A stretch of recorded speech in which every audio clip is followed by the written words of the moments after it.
विजयगढ़ का कोई अय्यार घायल हालत में मेरी कुटिया में छुपा हुआ है और वो तुरंत राजकुमारी जी से मिलना चाहता है। क्या तुम दोनों मेरा ये संदेश उन तक पहुंचा सकते हो? अब पंडित जगन्नाथ और शकुंतला देवी चाहे कितनी भी चालाकी कर लें, लेकिन उनका इश्क छुप नहीं सकता मेरे आका।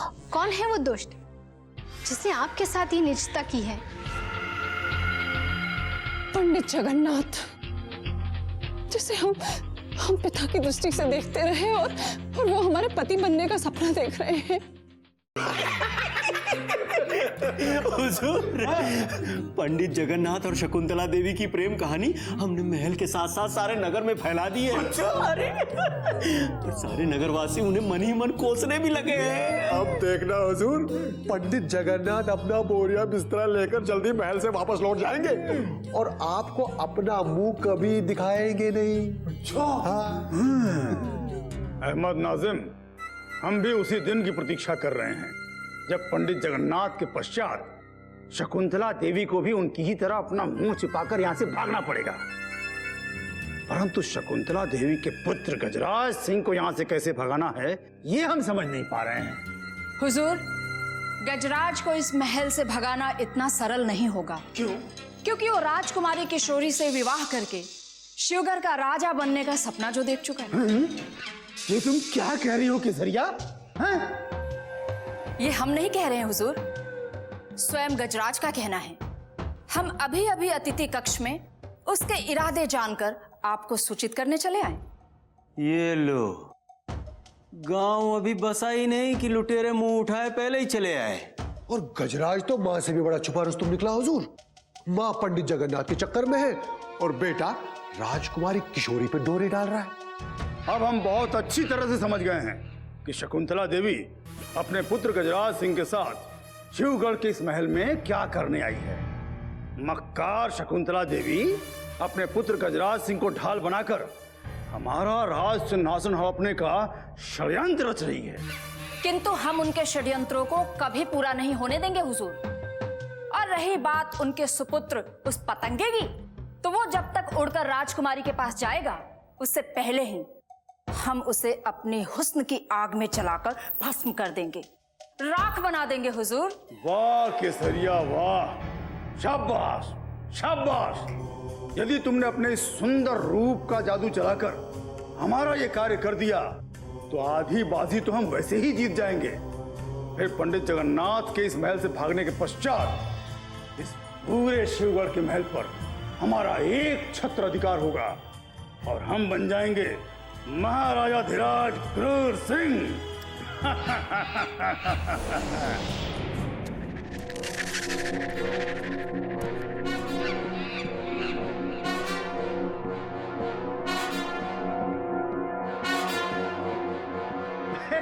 प्रणाम पंडित जी। क्या बात है पंडित जी, आजकल बड़े प्रसन्न दिखाई दे रहे हैं आप। किसी की नजर ना लगे। नाजिम क्या बोलते हैं, चश्मे बदूर चश्मे बदूर। आजकल तो दिन ब दिन आपका चेहरा निखरता ही चला जा रहा है। क्यों नाजिम? हुजूर, अदने मुंह से हुजूर की क्या तारीफ करूं। वैसे महल में इस बात की चर्चा है जरूर कि नसीब हो तो पंडित जी हुजूर जैसा। क्यों अहमद? महल तो क्या, ये बात तो महल से निकलकर अब नगर तक फैल चुकी है। और फैले क्यों ना हुजूर, क्योंकि मोहब्बत करना कोई गुनाह थोड़ी है। क्रूर सिंह, तुम कहना क्या चाहते हो? पंडित जी, हम आपसे क्या कहना चाहेंगे। अपनी तो ये आदत है कि हम कुछ नहीं कहते।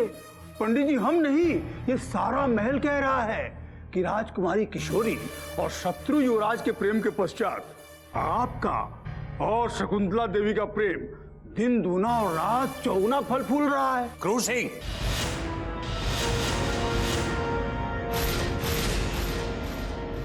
पंडित जी, हमने ऐसा क्या कह दिया कि आप अचानक हम पर इतने क्रोधित हो गए?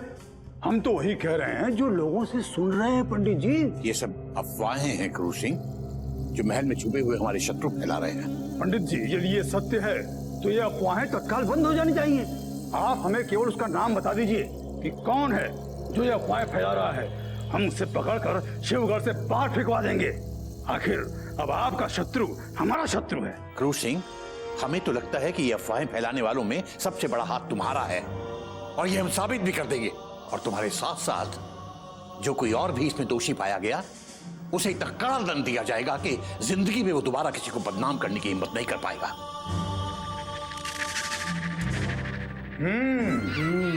वाह पंडित जगन्नाथ वाह, उल्टा चोर कोतवाल को डांटे। पंडित जगन्नाथ, आज तो तुम अपना क्रोध हम पर निकाल गए, परंतु उस वक्त तुम्हारा क्रोध कहाँ जाता है जब तुम शकुंतला देवी से छुप छुप कर गुटरगू करते हो, तब तुम्हें क्रोध नहीं आता।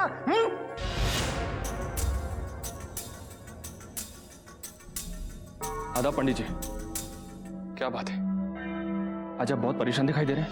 खुदा बख्श, फौरन ये पता करने की कोशिश करो कि वो दुष्ट कौन है जो महल में हमारी छवि बिगाड़ने की कोशिश कर रहा है। माफ कीजिए पंडित जी, मैं समझा नहीं। कोई है जो बाकायदा ये अफवाह फैला रहा है कि पंडित जगन्नाथ के शकुंतला देवी के साथ अनैतिक संबंध है। ये हमारे दुश्मनों की सोची समझी चाल है। वो लोग आपको नीचा दिखाने के लिए अब इतनी घटिया हरकतों पर उतर हैं। परंतु आप परेशान ना हो पंडित जी, ये दुनिया जानती है कि आपका चरित्र ही आपकी सबसे बड़ी दौलत है। और अब हमारे दुश्मनों ने हमारे चरित्र को ही अपना शस्त्र बनाकर हमारी पीठ पर प्रहार।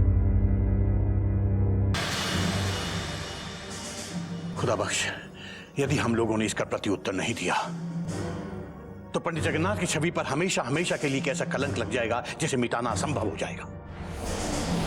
तुम शीघ्र अतिशीघ्र वो नाम हमें बताओ जिसने ये दुस्साहस किया है। प्रणाम पंडित जी, शकुंतला देवी ने शीघ्र ही आपको याद किया है। मृणालिनी, हमने तुमसे पहले भी कहा था कि बिना हमारे अनुमति के इस कक्ष में आने की कोशिश मत करना। हमने तुम्हें पहले भी समझाया था, फिर दोबारा ये भूल कैसे हुई? मैं तो समझ गई हुजूर, लेकिन शकुंतला देवी की समझने को तैयार ही नहीं है। वो कह रही थी कि पंडित जी हमारे दीवाने हो गए हैं और हमारे बुलाने पर महाराज शिवदत्त का भी कार्य छोड़कर दौड़े दौड़े हमसे मिलने आ जाएंगे। तुम अभी और इसी वक्त यहां से चले जाओ। जाओ, वरना तुम्हें धक्के देकर निकलवा दिया जाएगा। और यदि आज के बाद तुम दोबारा उस शकुंतला देवी का संदेश लेकर हमारे पास आई तो इस महल में ही नहीं, शिवगढ़ राज्य में कभी नजर नहीं आओगी। जो आ गया पंडित जी। पंडित जी, इस महल में आपको बदनाम करने की साजिश में मुझे तो शकुंतला देवी का ही हाथ नजर आता है। आप फिक्र मत कीजिए, मैं अभी और इसी वक्त हकीकत का पता लगा कर आता हूं।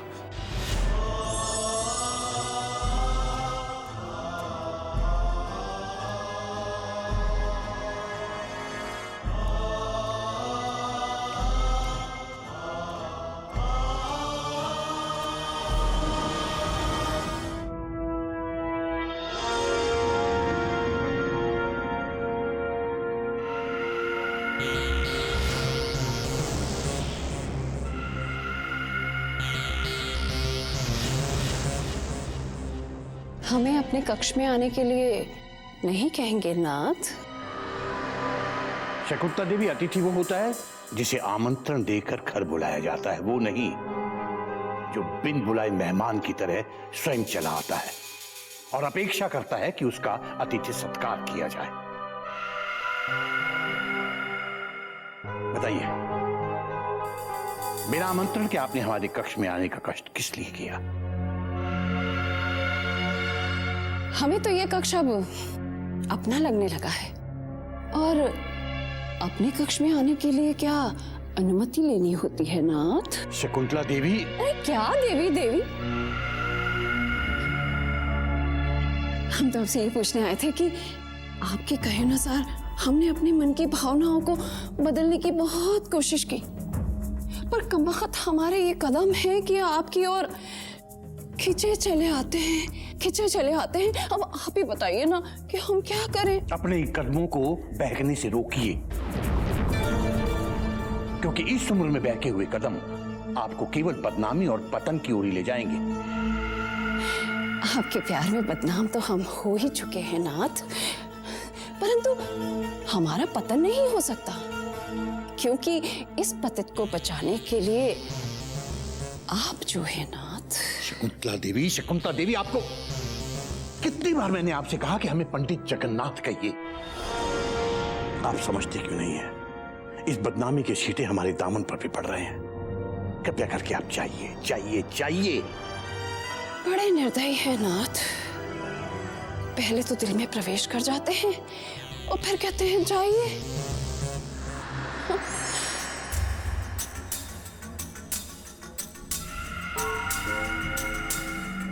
आज पता चल गया कि पंडित जी की कथनी और करनी में कितना फर्क है। सच सच बताइए ना, क्या आपको हमें देखकर कुछ भी नहीं होता? देखिए आप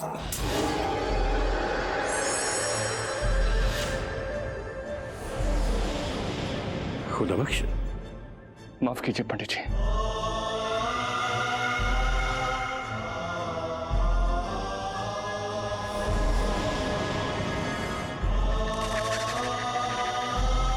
अब तो आप जाइए, भगवान के नाम पर जाइए यहां से। ये आज्ञा का हम पालन अवश्य करेंगे नाथ। हम अवश्य जाएंगे, परंतु आपसे मिलने का इंतजार फिर भी करेंगे। अब समय आप निर्धारित करेंगे।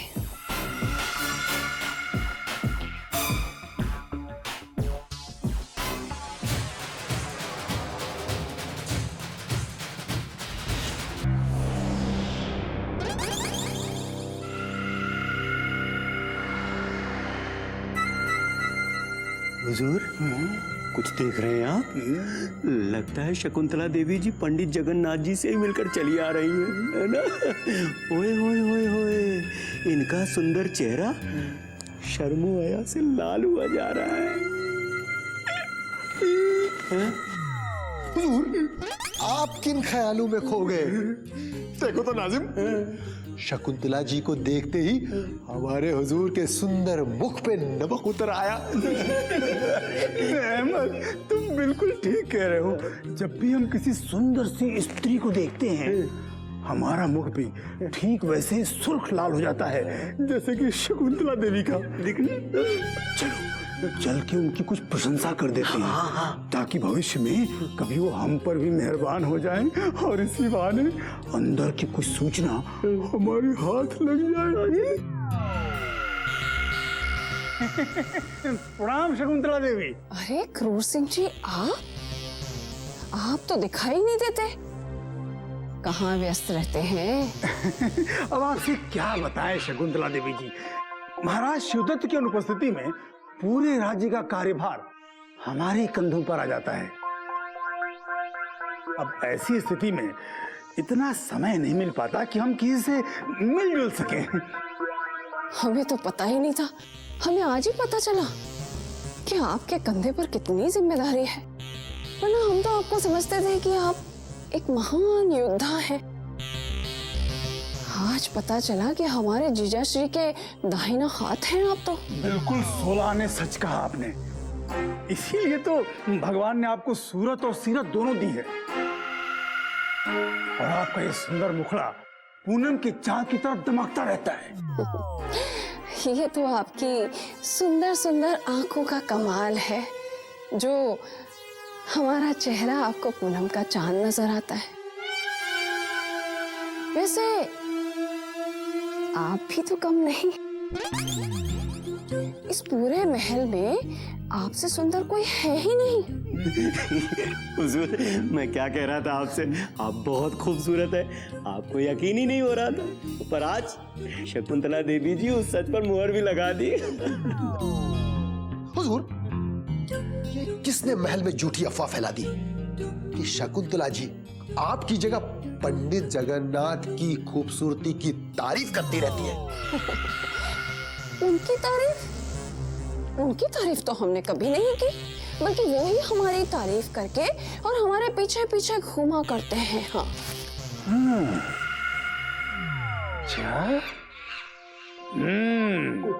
अहमद नाजिम, देखा तुमने, आज तो शकुंतला देवी ने भी मान लिया कि शिवगढ़ के इस महल में हमसे अधिक सुंदर और कोई भी नहीं। ये बात तुम मोहिनी और भीम बलवान को अवश्य बताना। जरूर बताएंगे।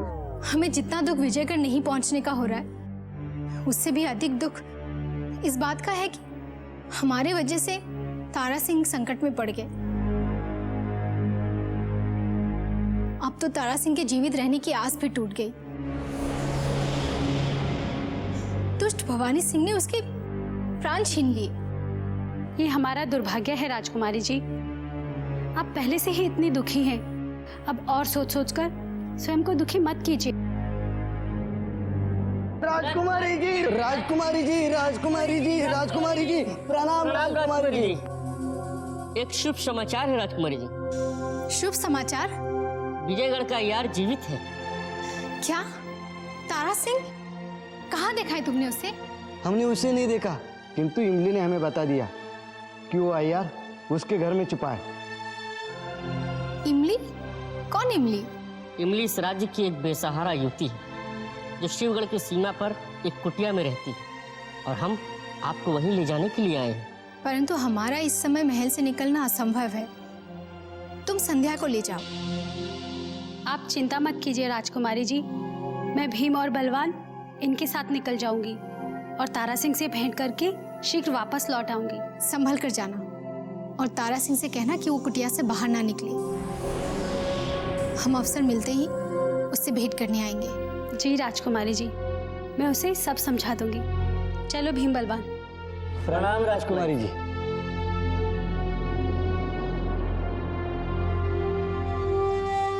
हे ईश्वर, तू बहुत दयालु है।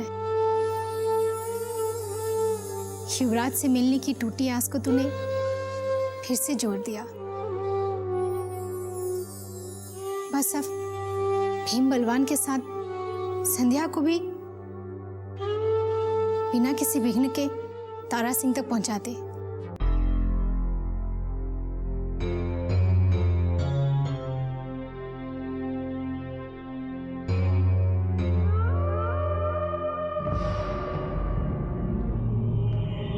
ये क्रूर सिंह के दोनों पिल्लों के साथ संध्या कहाँ जा रही है?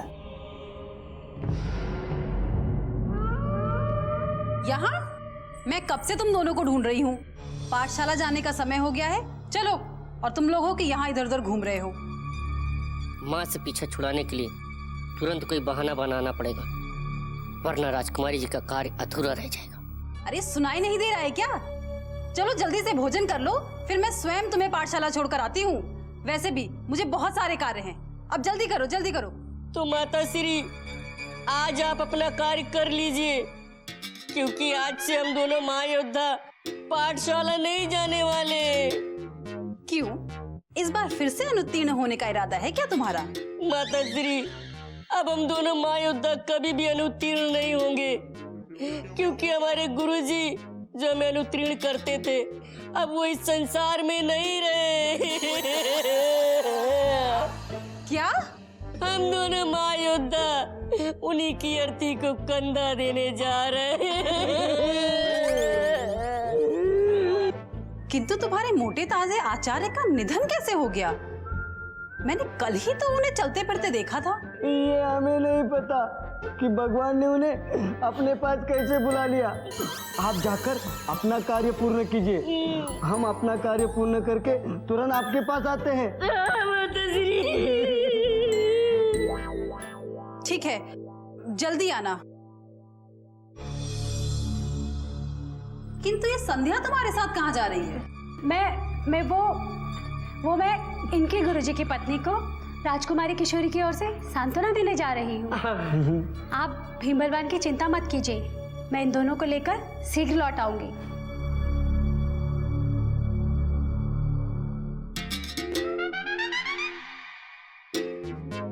मान गई, कितने चतुर हो तुम दोनों। यदि तुम दोनों अपनी माताश्री के सामने अपने गुरुजी का बहाना नहीं करते, तो हम विजयगढ़ के घायलयार तक नहीं पहुंच सकते थे।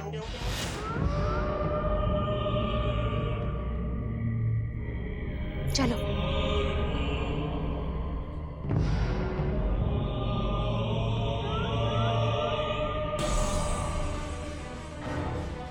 आका ने बिल्कुल ठीक कहा था कि क्रूर सिंह के दोनों पिल्ले हमारे बहुत काम के हैं।